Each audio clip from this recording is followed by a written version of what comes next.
Good morning আমার প্রিয় বন্ধুরা। তো আমি একটা ব্লগ শুরু করছি, মিনি ব্লগ। এটা হচ্ছে আমরা আমাদের মন্দিরের পূজা অনুষ্ঠানের জন্য গঙ্গায় জল আনতে গেছি। তো বাড়ির সবাই মিলে একটা অটোতে গেছি। তো একটা কথা বলি, আমরা বাঙালিরা সত্যি গর্বিত আমরা যে এত কিছু আচার অনুষ্ঠান করতে পারি। আর শুধু তাই নয়, যে যার পূজা সে তার কাছে ভালো, যে যার ফেস্টিভ্যাল সে তার কাছে ভালো, যাই হোক। তো সত্যি বিশাল আনন্দ। আর পূজাটার কিছু কিছু আমি ক্লিপ তুলে ধরবো, ব্লগ করার চেষ্টা করব তোমাদের সঙ্গে শেয়ার করার। তো তোমরা প্লিজ আমার পাশে থেকো। আর তোমাদেরও কাদের কাদের বাড়ি এরকম পূজার এই বাৎসরিক অনুষ্ঠানে জল আনতে হয় গঙ্গা থেকে, নিয়ম ব্রাহ্মণ বলেছে 3 বছর, গত বছর পূজা হয়েছিল, এবছর মানে দ্বিতীয় বছর। তো আমরা এবারে রাজপুর গঙ্গায় গেছি, গত বছর আমরা বাবুঘাট গেছিলাম। তো সত্যি বিশাল আনন্দ করেছি কালকে মানে জল আনতে গিয়ে। তো ব্লগটা আমি আজকে ছাড়লাম সকালবেলা, যেহেতু সকালবেলা ভগবানের এই দৃশ্য দেখতে কার না ভালো লাগে বলো। এরকম মাথায় জল ঢালছে আমার বৌদি।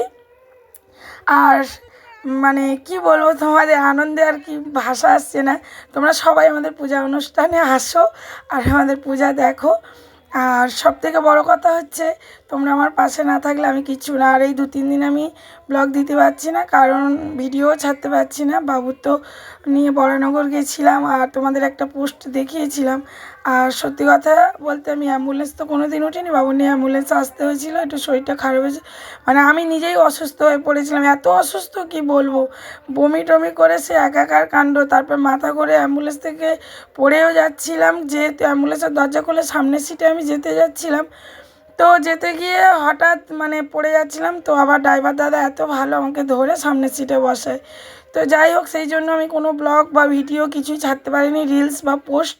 শরীরটা সত্যিই ভালো না। আজকে ভোরবেলা ফুল আনতে গেছিলাম আমরা সোনারপুর বাজারের থেকে, রেলগেট আছে ওই রেলগেটের ওখানে। তো যারা সোনারপুর থাকো তারা অবশ্যই জানবে ফুল বাজারটা কোথায়। তো অনেক ফুল এনেছি, হরিনাম থেকে শুরু করে পূজা পর্যন্ত যত ফুল লাগে। তো ফুল যখন সাজাবে দেখাবো, ব্লগ করার সময় পাইনি বা ভিডিও করার, কারণ মা তো একলা পারে না। মায়ের সঙ্গে আমার ব্যাগ ট্যাগ ধরতে হয়েছে, আর মানে ফুল টুলগুলো কিনতে হয়েছে মায়ের সঙ্গে। তো এই সারাদিনের কিছু ঘটনা তুলে ধরলাম, আর তার সঙ্গে ভিডিওটাও তোমাদের সঙ্গে দেখাচ্ছি।